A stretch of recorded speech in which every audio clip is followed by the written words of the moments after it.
Centro Espírita Altivo Porfírio. Uma casa de amor. Bom dia a todos. Bom dia aos companheiros que estão aqui presentes. Bom dia aos amigos que nos ouvem de casa. Antes de nós começarmos, eu quero comunicar a todos que eu vou dar uma interrompida aqui no meu trabalho.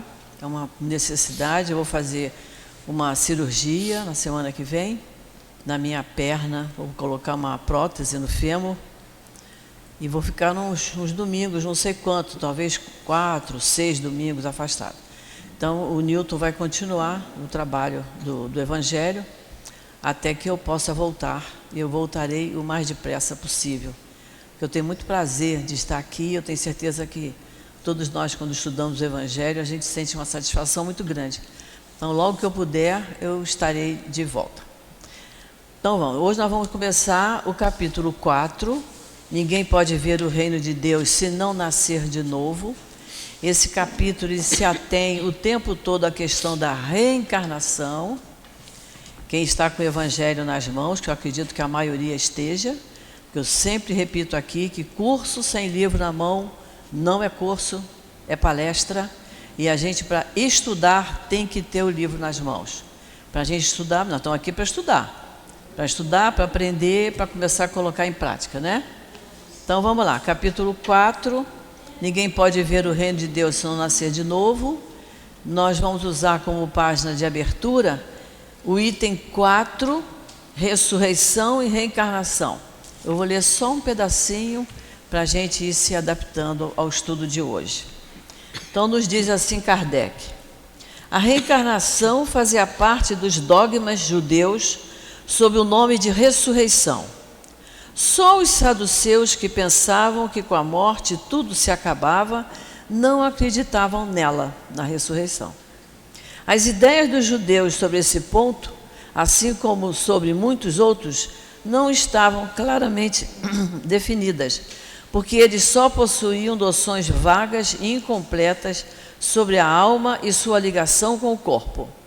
Eles acreditavam que um homem que morreu podia reviver, sem compreenderem com precisão a maneira pela qual esse fato podia ocorrer, e designavam pelo nome de ressurreição o que o Espiritismo chama, mais acertadamente, de reencarnação. Sandra, faz a nossa prece.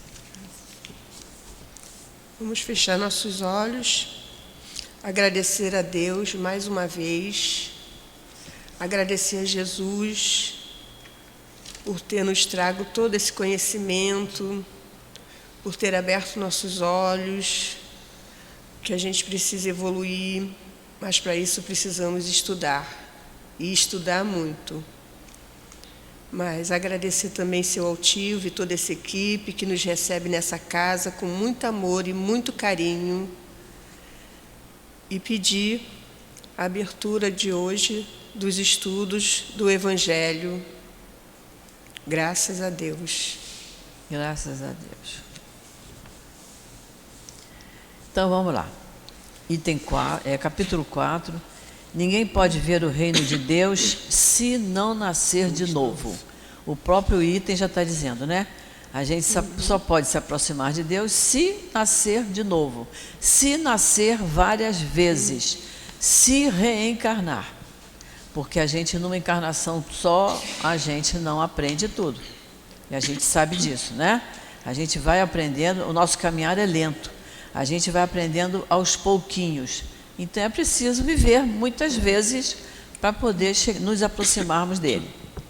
Então no item 1, é uma passagem que está em Mateus e está em Marcos. Lê para a gente, Sandra. Jesus, tendo vindo para os arredores de Cesareia de Filipe, interrogou os seus discípulos: que dizem os homens quanto ao Filho do Homem? Quem dizem eles que eu sou? E os discípulos lhe responderam: uns afirmam que és João Batista, outros que é Elias, outros que és Jeremias, ou algum dos profetas. Jesus lhes disse: E vós, quem dizeis que eu sou? Simão Pedro, tomando a palavra, respondeu: Tu és o Cristo, o Filho do Deus vivo. E Jesus falou: Bem-aventurado és Simão, filho de Jonas, porque não foi a carne nem o sangue que te revelaram isso, mas meu Pai que está nos céus. Muito bem. Então vamos destrinchar isso aqui. Jesus tendo vindo para os arredores de Cesareia de Filipe.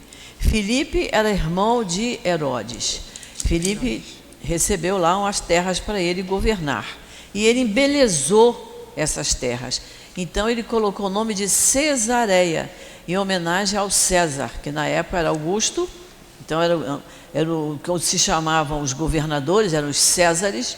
Então, em homenagem ao César Augusto, Filipe embelezou a cidade e colocou o nome de Cesareia. Como ele era o governador, Cesareia de Filipe, né? E ele então perguntou: que dizem vocês quanto ao Filho do Homem? Era como ele se intitulava. No meu evangelho tem aí embaixo, ó, Filho do Homem. Assim Jesus se denominava. E agora vocês vejam bem, em várias passagens da Bíblia, nós vamos ver Jesus falando que ele é o Filho de Deus. E a gente não entende por que em outras religiões eles dizem que Jesus e Deus era a mesma coisa, que Jesus era Deus. Mas Jesus dizia que ele era filho do homem. Então, para nós fica muito claro isso. Deus é o Pai e Jesus o Filho. Aí, que dizem eles que eu sou? E eles começaram sem saber. Uns dizem que é João Batista, outros dizem que Elias, Jeremias, que eram profetas, né? E aí Jesus diz assim: e vocês? O que é que vocês dizem que eu sou? E perguntando para os discípulos dele.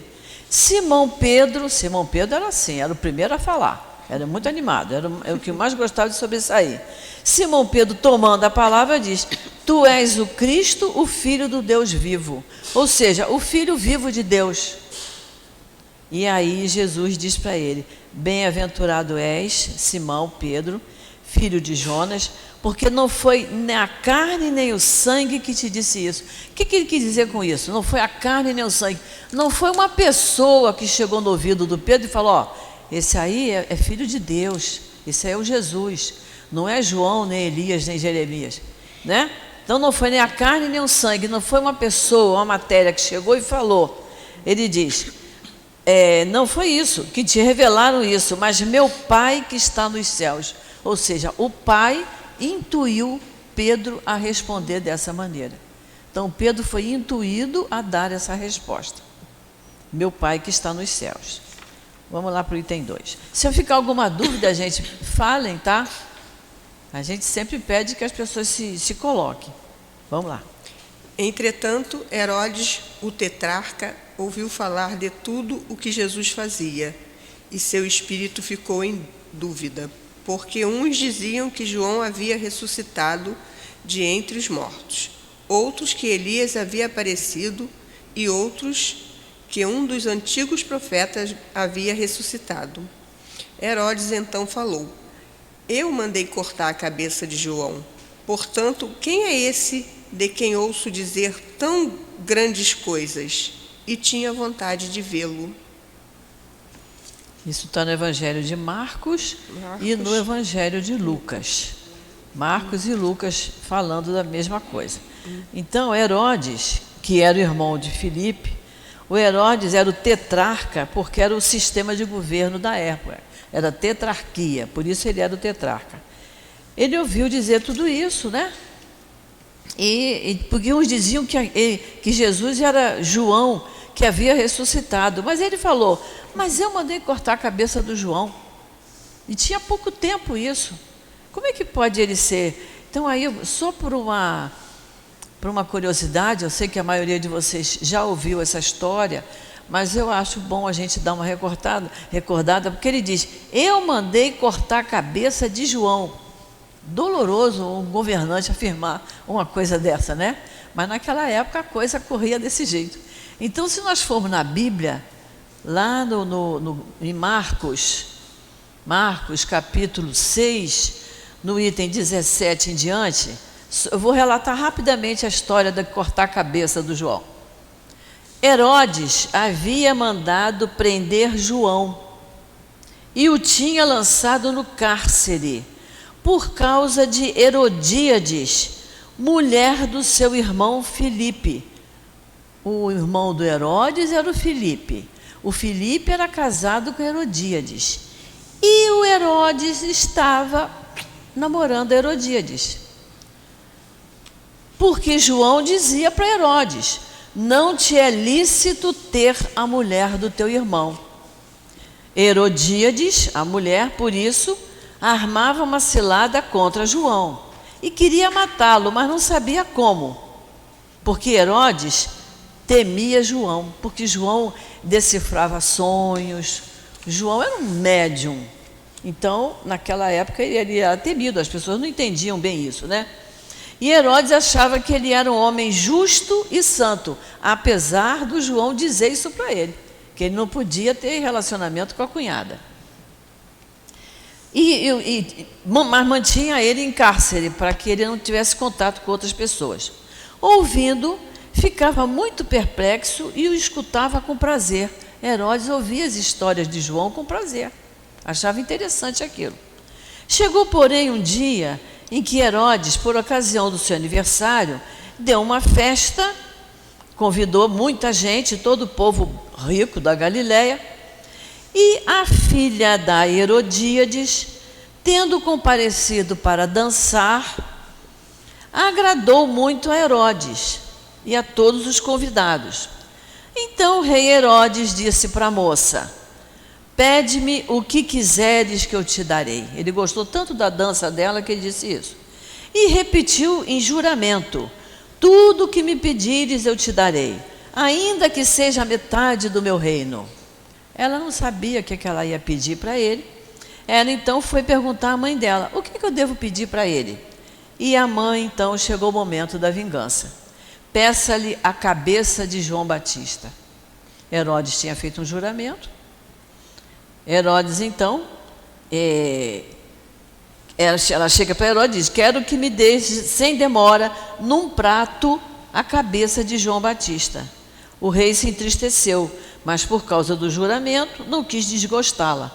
Por isso, mandou logo alguém com ordem de buscar, num prato, a cabeça de João Batista. Então, essa é a história, por causa disso. João Batista foi falar a verdade, perdeu a cabeça.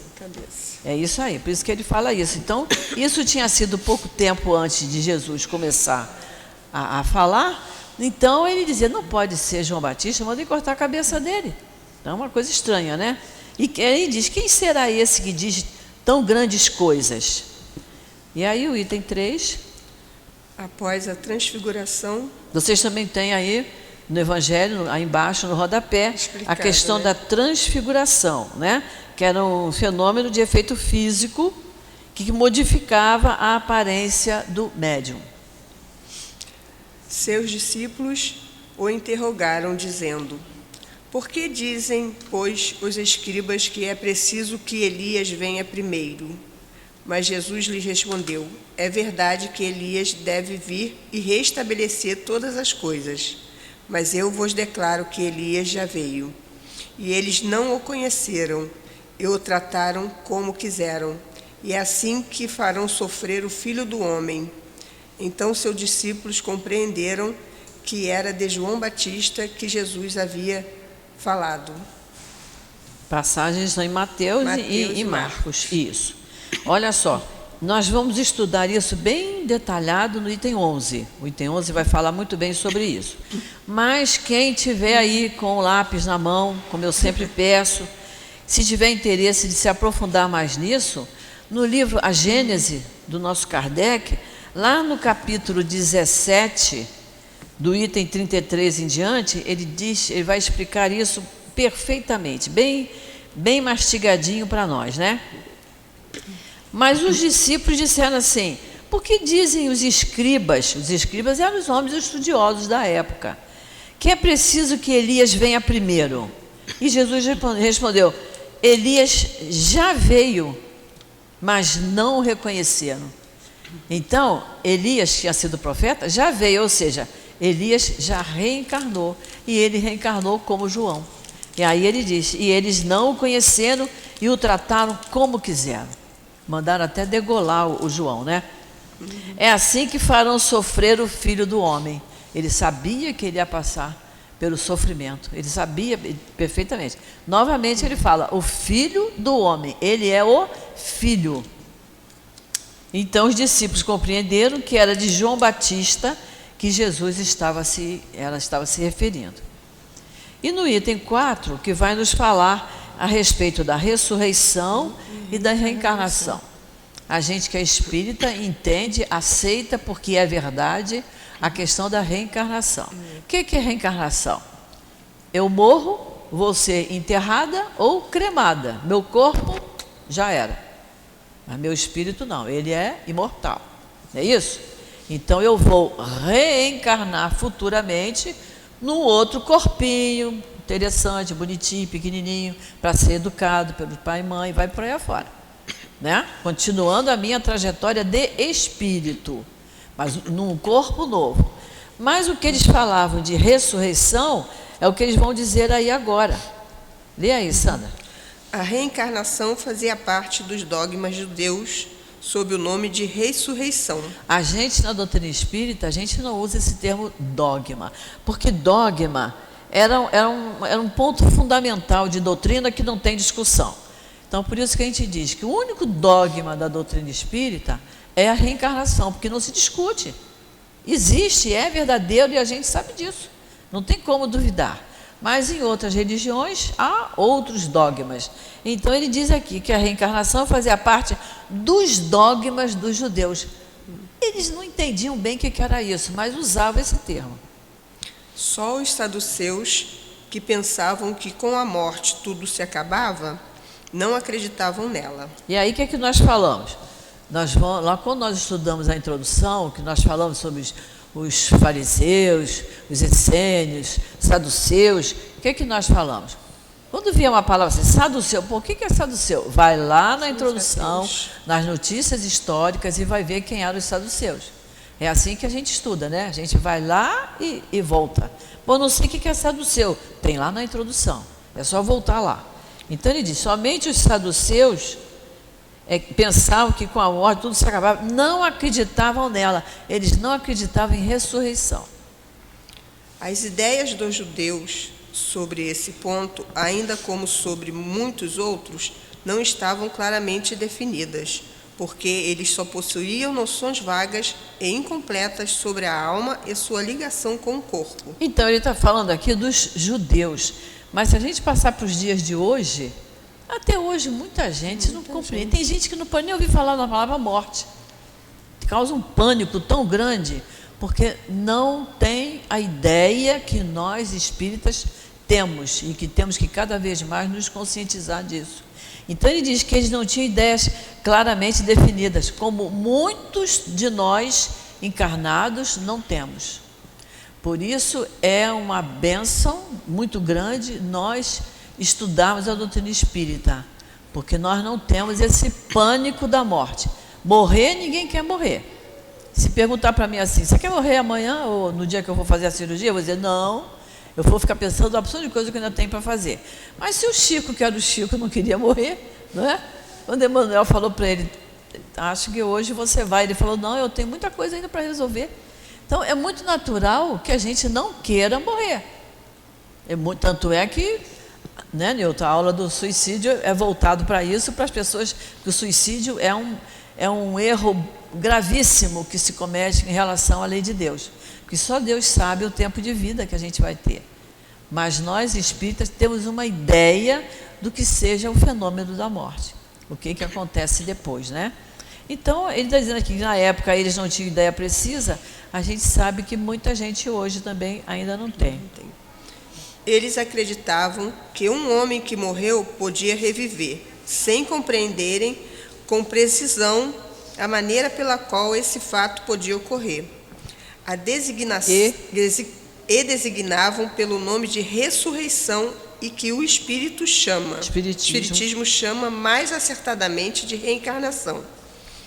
Efetivamente, a ressurreição faz supor o retorno à vida do corpo que morreu, o que a ciência demonstra ser materialmente impossível, principalmente quando os elementos desse corpo já foram há muito tempo dispersos e absorvidos. A reencarnação é o retorno da alma ou o espírito à vida corporal, mas em um outro corpo, novamente formado para ela, que nada tem de comum com o antigo. Já falamos disso, né? No início, quando nós explicamos o título, falamos da ressurreição e da reencarnação. Reencarnação num novo corpo e ressurreição da ideia de ressurgir no mesmo corpo. E que isso a ciência aprova e a gente, pela nossa inteligência, sabe que isso é inteiramente impossível, né? A palavra ressurreição podia sim ser aplicada a Lázaro, mas não a Elias, nem aos outros profetas. Portanto, se João Batista era Elias, conforme se acreditava, o corpo de João não podia ser o de Elias, pois que João tinha sido visto criança e seu pai e sua mãe eram conhecidos. João podia ser Elias reencarnado, mas não ressuscitado. Não ressuscitado. Então, o que ele está falando aqui? A palavra ressurreição podia assim ser aplicada a Lázaro. Nós tivemos outro dia uma palestra aqui em que o palestrante falou muito bem sobre isso. Isso também, para quem interessar, pega a Gênese, quem tiver, capítulo 15 da Gênese, capítulo 15 do item 40 em diante. Vai falar sobre isso, porque vai falar a respeito, que nós também já estudamos no Livro dos Espíritos, né? Da questão 422 em diante, sobre catalepsia, letargia, que são aqueles estados em que a pessoa é dado como morto, porque está paradão ali, mas ele não morreu, né? Hoje nós temos aparelhos, a tecnologia nos proporciona isso, a gente tem aparelhos que detectam se a pessoa está morta ou não está. Mas na época na época de Jesus, na época de Lázaro, não havia. Então as irmãs de Lázaro chamaram Jesus e disseram, ele está morto. Elas choravam muito e ele chegou lá e levantou Lázaro. Lázaro não estava morto, podia estar no estado de catalepsia ou letargia. Por isso que a gente tem que estudar o Livro dos Espíritos antes do Evangelho, que aí a gente já vem preparado para entender a história do Lázaro, mas nunca é tarde. Então, o Livro dos Espíritos, questão 422 em diante, e Gênesis, capítulo 15, item 40 em diante. Vamos para o item 5. O item 5 é uma beleza, que é o colóquio de Nicodemos. Está lá na Bíblia isso. Ora, entre os fariseus havia um homem chamado Nicodemos, senador dos judeus. Olha só, entre os fariseus, eram os homens que estudavam na época, havia um senador. Ele era senador, o Nicodemos. E ele veio... Que veio à noite encontrar Jesus e lhe disse, Mestre, sabemos que tu vieste da parte de Deus para nos instruir como um doutor, visto que ninguém poderia fazer os milagres que fazes se Deus não estivesse com ele. Olha que coisa interessante, aqui tem duas coisas para a gente observar. Nicodemos veio à noite encontrar com Jesus. Olha o medo que ele tinha de ser visto falando com Jesus. Naquela época não tinha luz, né? Não tinha luz na rua, tudo escuro. Então ele foi de noite para falar com Jesus, para ele não ser visto, para não ser criticado. Ele foi à noite falar com Jesus. Mas ele, olha como ele já tinha um entendimento. Ele disse, Mestre, sabemos que tu vieste da parte de Deus para nos instruir. Ele já reconhecia isso. Visto que ninguém poderia fazer os milagres que fazes se Deus não estivesse contigo. Então ele acreditava e ele estava interessado em conhecer Jesus, em falar com ele, em ter um contato com ele. Diferente dos outros fariseus que só testavam Jesus, só viviam criando dificuldades para Jesus. Nicodemos não, ele já tinha outra compreensão. E aí Jesus lhe falou, em verdade te digo que ninguém pode ver o reino de Deus se não nascer de novo. Olha só, Jesus já está passando aí de uma forma figurada a questão da reencarnação. Quando ele diz, em verdade te digo que ninguém pode ver o reino de Deus se não nascer de novo. Aí a gente lembra das bem-aventuranças que nós vamos estudar. Quando Jesus fala, bem-aventurados os humildes, porque verão a Deus. Bem-aventurados os misericordiosos, porque verão a Deus. Bem-aventurados os puros de coração, porque verão a Deus. E outras bem-aventuranças. Então ele diz, ninguém pode ver o reino de Deus se não nascer de novo. E nós já falamos isso aqui algumas vezes. A gente, numa encarnação só, a gente não consegue tudo isso. A gente ser humilde, a gente ser misericordioso, não é? A gente ser puro de coração. A gente sempre para falar nisso. Gente, ser puro de coração é sério. É muito sério. Porque a gente passa algumas horas com pensamentos puros. Aí, de repente, você vê uma coisa, alguém comenta outra, você já se destrambelhou. Você passa horas cheio de bons sentimentos. Mas uma pessoa chega e te dá uma alfinetada, o coração já bate aqui, a boca fica seca, olha, já perturbou o teu sentimento. Então, nós ainda não temos puro coração, sentimentos puros, pensamentos puros. A gente ainda fica como naquela escala que eu sempre mostro aqui, sempre um pezinho acima, um pezinho abaixo, né? A gente tenta subir, cai de vez em quando. Então, nós só vamos ver a Deus quando conquistarmos todas essas virtudes. Já vimos que numa encarnação só a gente não consegue, então eu tenho que nascer de novo. Eu, com a idade que estou, eu sei que falta coisa pra caramba. Ainda vou reencarnar muito, muito, muito. Eu não tenho dúvida disso. Eu e todo mundo que tem cabelos brancos tem consciência disso. Que a gente ainda não aprendeu tudo que devia para se aproximar de Jesus, para se aproximar do reino de Deus. Então, temos que reencarnar. E aí, o que nós aprendemos no capítulo passado? Que a Terra é uma escola. Viemos para cá para estudar. Além dos bancos escolares, que o capítulo 3 deixa bem claro que nós temos que desenvolver a inteligência nos bancos escolares, é preciso, para melhorar o nosso discernimento, mas temos que estudar Jesus, temos que estudar os espíritos que nós estamos cheios de livro ali da biblioteca, e que aos pouquinhos a gente vai adquirindo.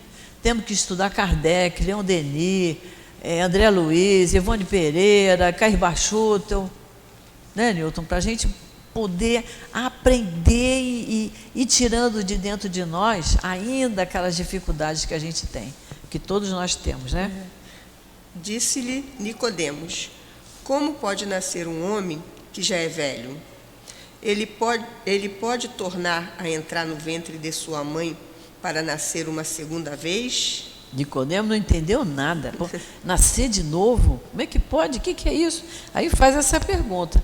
Aí Jesus respondeu, em verdade te digo que se um homem não renasce da água e do Espírito, ele não pode entrar no reino de Deus. O que nasceu da carne é carne, e o que nasceu do Espírito é Espírito. Não te admires de que eu tenha dito que é preciso que nasça de novo. O Espírito sopra onde quer e ouve a sua voz, mas tu não sabes de onde ele vem, nem para onde vai. O mesmo ocorre com todo homem que é nascido do Espírito. Olha só que coisa interessante, né? Quando ele diz, não te admires que eu tenha dito que é preciso nascer de novo. Não te admires, mas presta atenção. Ouve o que eu estou te falando. Em verdade te digo que se um homem não renasce da água e do Espírito, renasce, não nasce várias vezes da água e do Espírito, não pode entrar no reino dos céus. O que é renascer da água? A água era um elemento importantíssimo da natureza naquela época. Até porque lá na Gênesis, lá de Moisés, ele fala, né, que Deus paira sobre a água, tudo era na água. Então a água era um elemento importante da natureza. Mas a gente sabe que o bebê, quando está na barriga da mãe, ele está dentro da bolsa d'água. Não é isso? Está dentro da bolsa d'água, então ele está na água. E tem que renascer da água e do Espírito. Então, no momento da concepção, pai e mãe vão fazer o corpinho do neném. Aí o neném nasce com os olhinhos da mãe, né? O cabelinho do papai. Tem uma porção de características ali de pai e mãe. Mas o espírito vem de Deus. Aí ele diz aqui, olha, renasce da água e do espírito. O espírito vem de Deus. O corpinho vem de papai e mamãe, mas o espírito vem de Deus. Ele diz, o que nasceu da carne é carne. O que nasceu do espírito é espírito. Então ele está se referindo à parte material nossa, o corpo humano, e a nossa parte espiritual.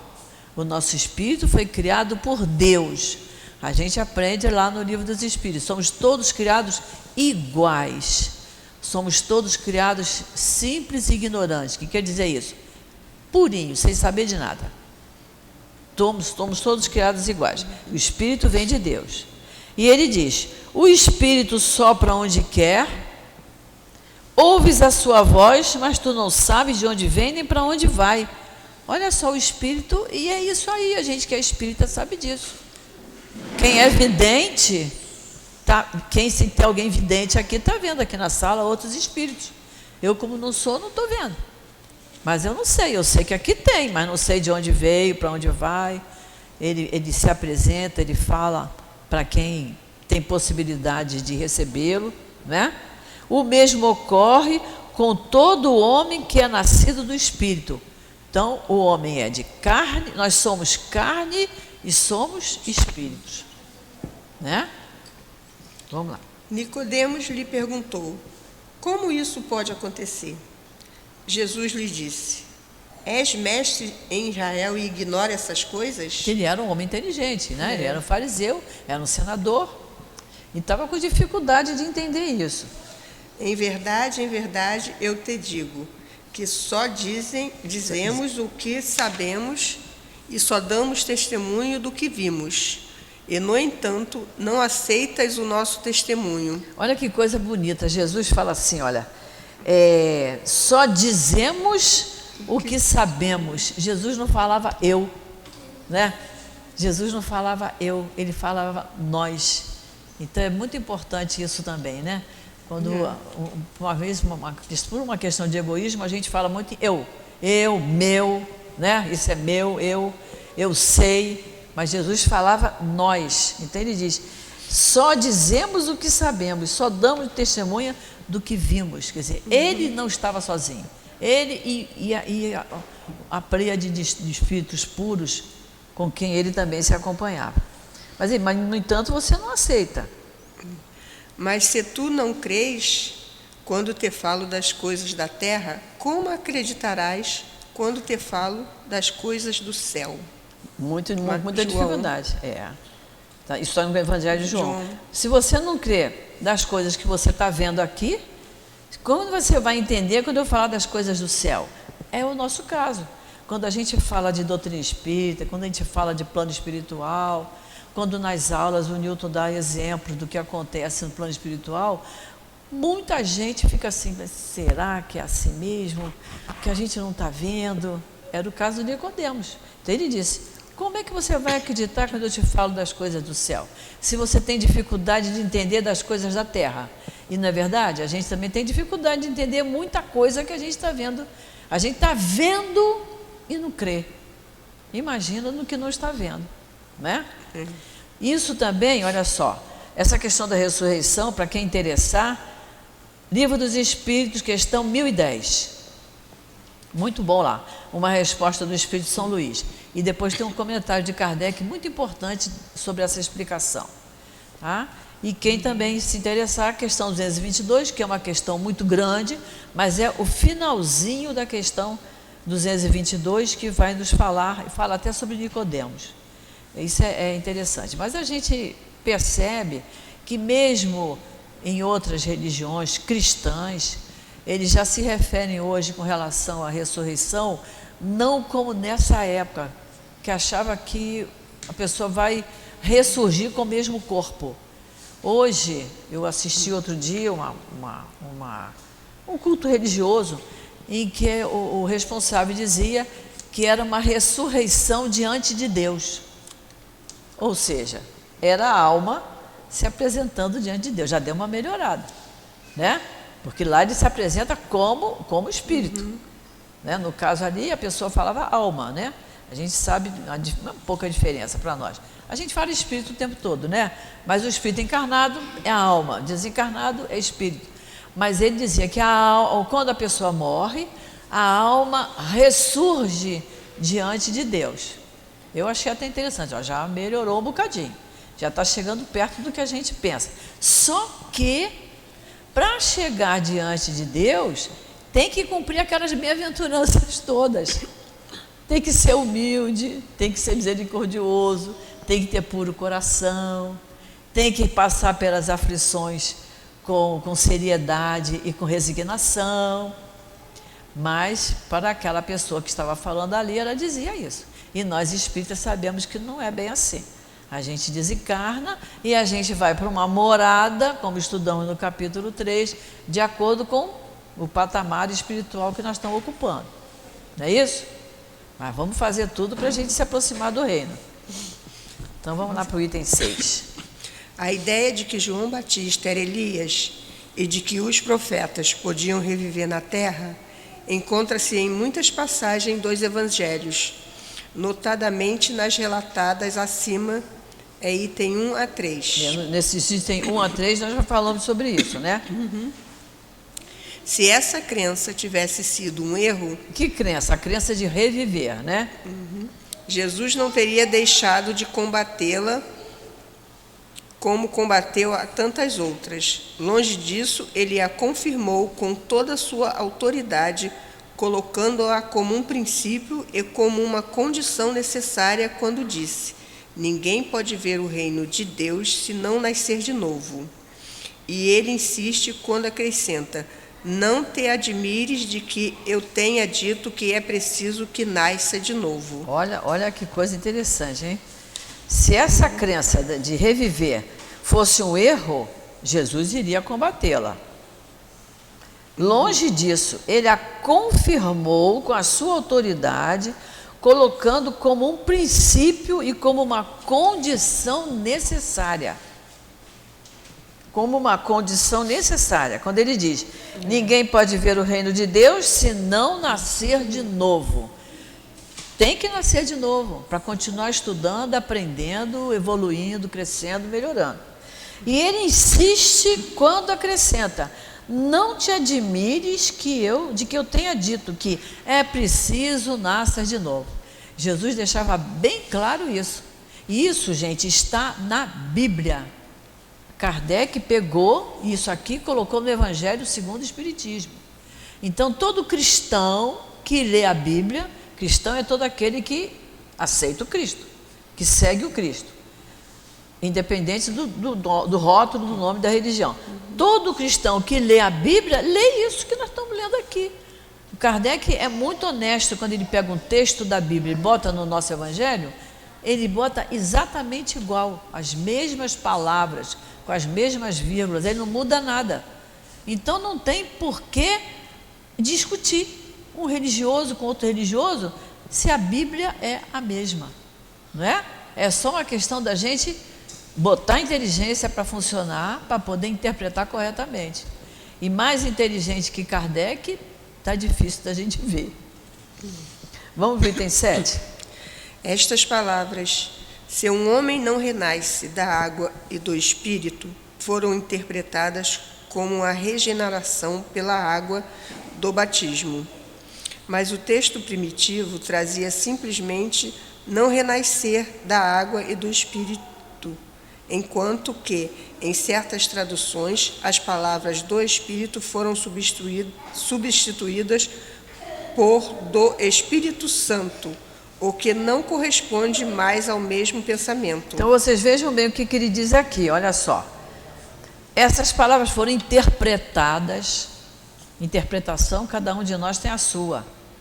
Foram interpretadas como sendo regeneração pela água do batismo. Acharam que era pela água do batismo, quando não era bem assim. Vocês vejam que na nossa doutrina, nós não batizamos as nossas crianças. Eu já tenho uma porção de sobrinhos netos, são criaturas maravilhosas, não foram batizadas, mas comemoramos o nascimento deles como? Fizemos uma reunião de família, fizemos um culto em homenagem àquele espírito que estava reencarnando, não é? Mas não teve sal, não teve água do batismo, não teve isso. Mas em outras religiões é preciso que faça o batismo, mas é uma questão de interpretação. Não necessariamente o espírito precisa disso. E ele diz, mas o texto primitivo trazia simplesmente não renascer da água e do espírito. Enquanto que em certas traduções, que é que nós já falamos, né? Que a Bíblia veio sendo traduzida há milênios até chegar a nós, em certas traduções as palavras do Espírito foram substituídas por Espírito Santo, né? O Espírito vem de Deus, não tem nada com o Espírito Santo, o que não corresponde mesmo ao mesmo pensamento. Esse ponto capital ressalta dos primeiros comentários feitos sobre o Evangelho, assim como um dia isso será constatado sem equívoco possível. Sem equívoco, sem engano, com certeza. E aí vocês têm numa notinha de rodapé, na nota do Kardec, falando dos tradutores, e cada um coloca do seu jeito. Tem o Osterwald, tem o Saci, tem o Lamennais, são vários tradutores. E botaram, cada um botou com a sua interpretação. Vamos para o 8. Para se compreender o verdadeiro sentido dessas palavras, é igualmente necessário prestar-se atenção ao significado da palavra água, que ali não foi empregado na sua acepção própria. Os conhecimentos dos antigos sobre as ciências físicas eram muito imperfeitos. Eles acreditavam que a Terra havia saído das águas, por isso porque considerava a água como elemento gerador absoluto. É assim que na Gênesis está escrito, o Espírito de Deus pairava sobre as águas. Diz lá no Velho Testamento, tá, gente? Flutuava sobre a superfície das águas. Que o firmamento seja feito no meio das águas. Que as águas que estão sobre os céus se reúnam em um único lugar e que o elemento árido apareça. Que as águas produzam animais vivos que nasçam na água. Que nadem. Nadem na água. E pássaros que voem sobre a terra e sobre o firmamento. Isso é que está lá na Gênesis, lá de Moisés, o Espírito, a questão da água como sendo um elemento material de suma importância, de primeira importância. Segundo essa crença, a água havia se tornado símbolo da natureza material. Viu? Símbolo da natureza material, a água. Assim como o espírito era da natureza inteligente. Estas palavras, se o homem não renasce da água e do espírito, ou em água e em espírito, significam, portanto, se o homem não renasce com o seu corpo e sua alma. É nesse sentido que no princípio elas foram compreendidas. Foram compreendidas. Então, o homem renasce com seu corpo e com sua alma. Por isso que muitas vezes a pessoa pensa que a criança não está entendendo, a criança não está entendendo, é pequenininha, mas ele entende já desde a barriga da mãe dele, porque o espírito já está ali presente, está se adaptando, mas já está ali presente.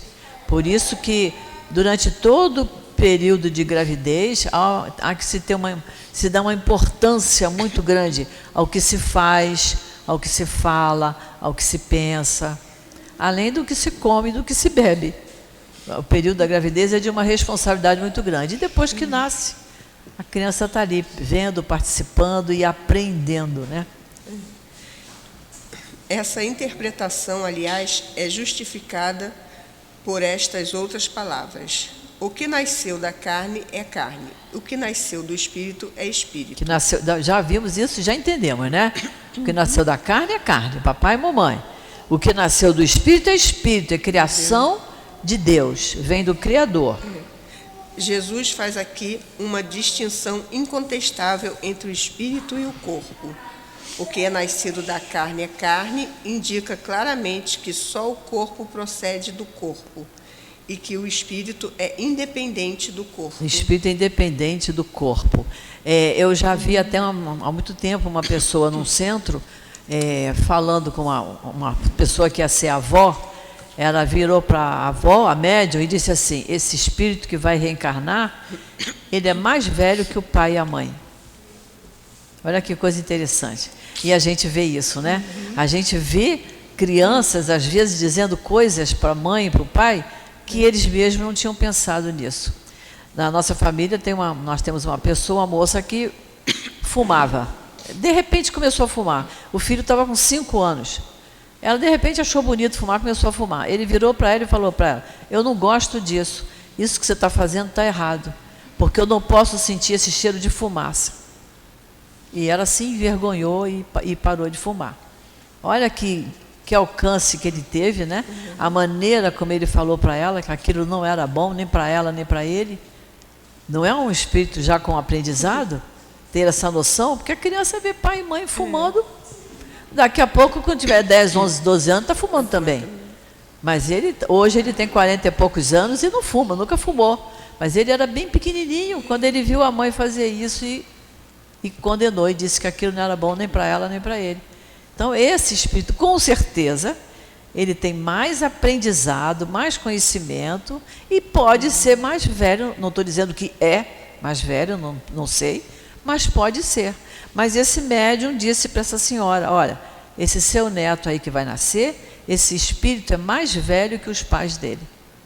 E a gente sabe, hoje ele está com 50 e tantos anos e é uma criatura excelente. Então a gente não tem dúvida disso. Então é isso que ele está dizendo aqui, que o espírito é independente do corpo. O corpinho está daquele tamaninho ali, olha, pequenininho, para cá e para lá, mas ali dentro pode ter um espírito mais amadurecido. Só está contido naquele corpinho. Então vai falar o que aquela idade permite que ele fale, né? Só vai aprender o que aquela idade permite que ele aprenda. Não é isso? Aí já falamos aqui, né, que Deus permite que a criança leve bastante tempo para crescer, para dar tempo aos pais ensinarem. Não é isso? Porque nós humanos temos o senso moral. Então a criança precisa dessa infância para ela aprender. Por isso que a infância é importantíssima. Porque é um tempo que os pais têm para educar. Não é isso? O animal não tem senso moral, o animal com 5, 6 meses ele já é adulto. Não é isso? É a grande diferença. Então vamos lá. O Espírito sopra onde quer e ouves a sua voz, mas tu não sabes de onde ele vem nem para onde vai. Pode-se entender como o Espírito de Deus que dá a vida a quem ele quer, ou como a alma do homem. Nesta última acepção, tu não sabes de onde ele vem nem para onde vai, significa que não se conhece o que o Espírito foi, nem o que ele será. Se o Espírito ou alma fosse criada ao mesmo tempo que o corpo, se saberia de onde veio, porquanto se conheceria o seu começo. De qualquer forma, esta passagem é a consagração do princípio da pré-existência da alma e, por consequência, a pluralidade das existências. Então, a nossa doutrina, ela tem uma série de termos, são as bases da doutrina espírita. Duas delas é essa: pré-existência da alma. A alma já existia antes da encarnação, né? E da pluralidade das existências. Nós vamos ter várias vidas, várias encarnações. A nossa existência é como se fosse uma linha do tempo, repartido em várias encarnações, não é isso? Então ele diz aqui, olha, se o espírito ou a alma fosse criado ao mesmo tempo que o corpo, no momento da concepção, nós saberíamos de onde ele veio. Ele veio dali, igual o corpo veio. Mas não é assim. De qualquer forma, essa passagem é a consagração do princípio da pré-existência da alma e da consequência da pluralidade das existências. 10. Vamos ver o 10, dá tempo da gente ver o 10. Ora, Desde a época de João Batista até o presente, o reino dos céus se toma pela violência e são os violentos que o arrebatam, visto que até João, todos os profetas e também a lei o profetizaram. E se quereis compreender o que eu vos digo, é ele mesmo o Elias, que há de vir. Que ouça aquele que tiver ouvidos para ouvir. Ouvir. Interessante isso, né? Quando ele diz que desde a época de João Batista até o presente, o reino dos céus é tomado pela violência. E a gente não tem dúvida disso, né?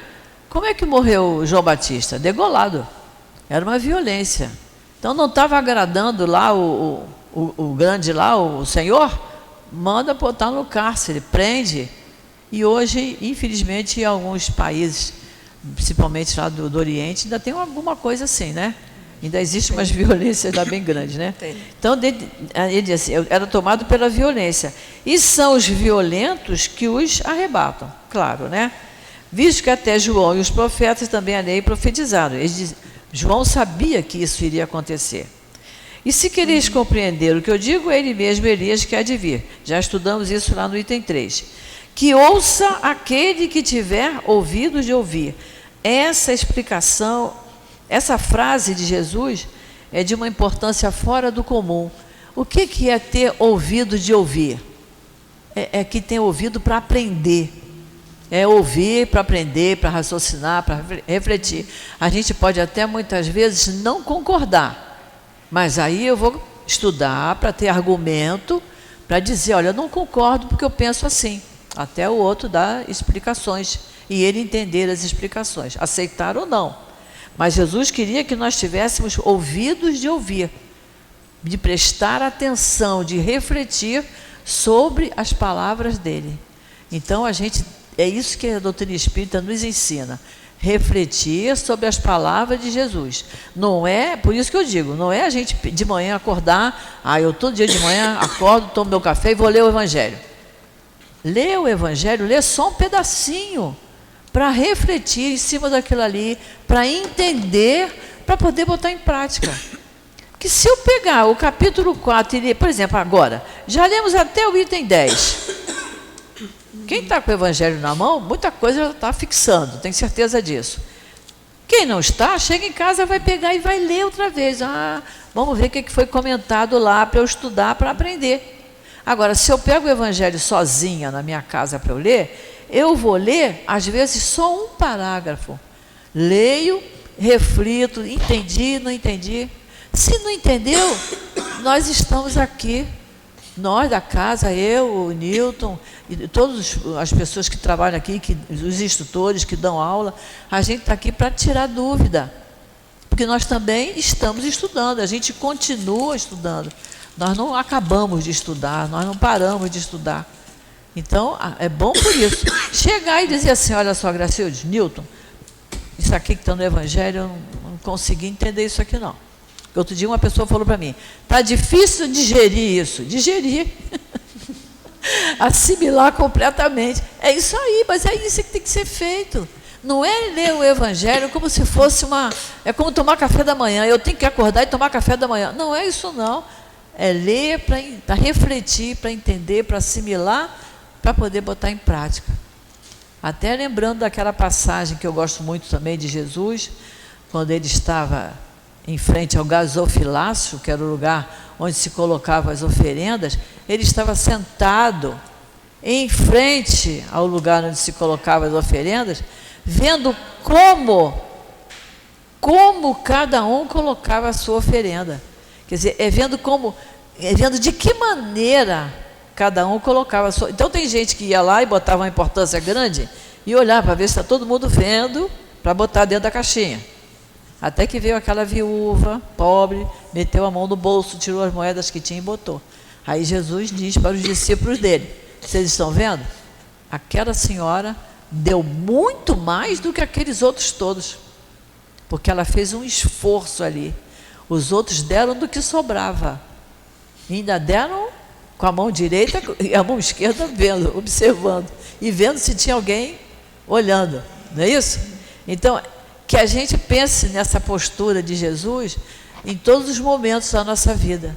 Sempre que a gente tiver que tomar uma atitude, sempre que a gente tiver que resolver alguma coisa, que a gente pense assim: Jesus pode estar diante de mim, pode estar me olhando.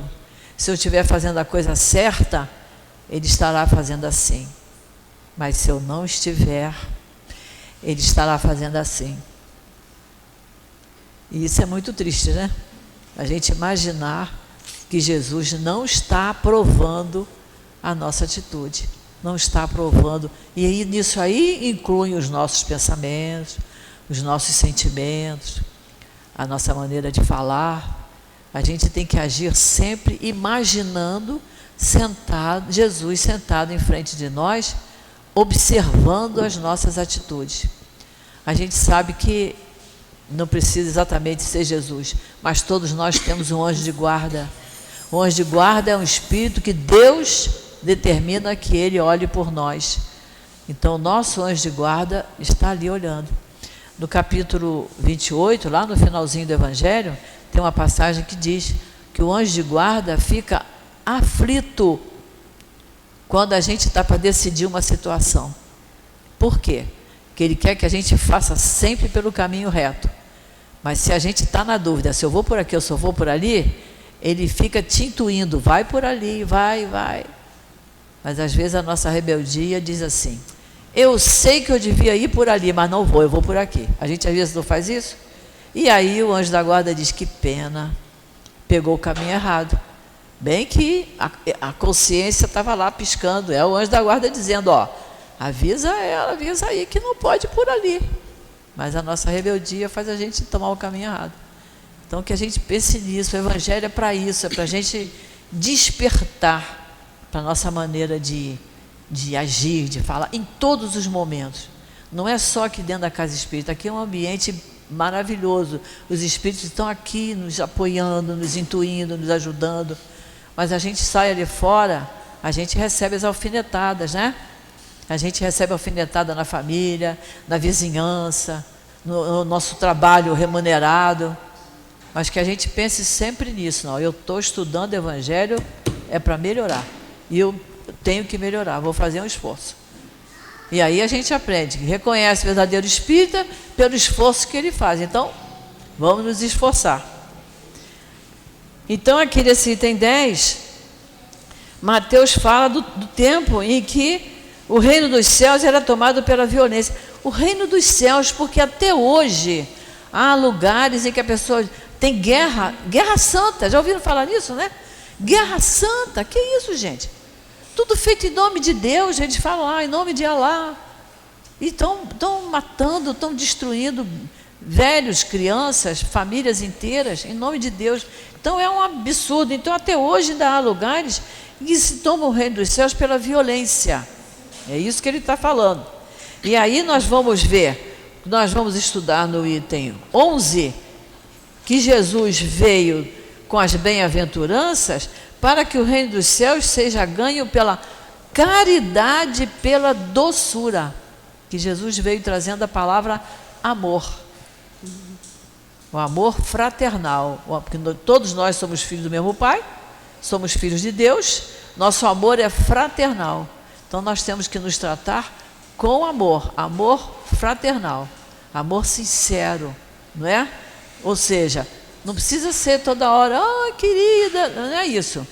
É tratar com delicadeza, com serenidade, não é? Com respeito.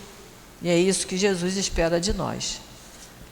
Nós não vamos adiantar, não vamos para o item 11, porque não vai dar tempo, já faltam 2 minutinhos só. O item 11 tem explicações muito boas, que são referentes ao item 10, que são referentes também ao item 5. O item 11 é muito explicativo, que nós vamos deixar para a semana que vem, tá bem? Minhas amiguinhas aí do som. Semana que vem, item 11. Tá, Nilton?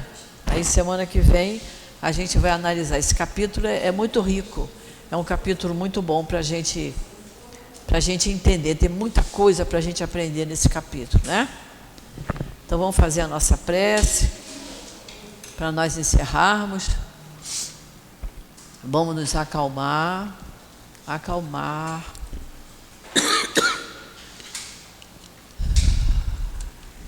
Querido Jesus, estamos encerrando, Senhor, o nosso estudo do Evangelho da manhã de hoje.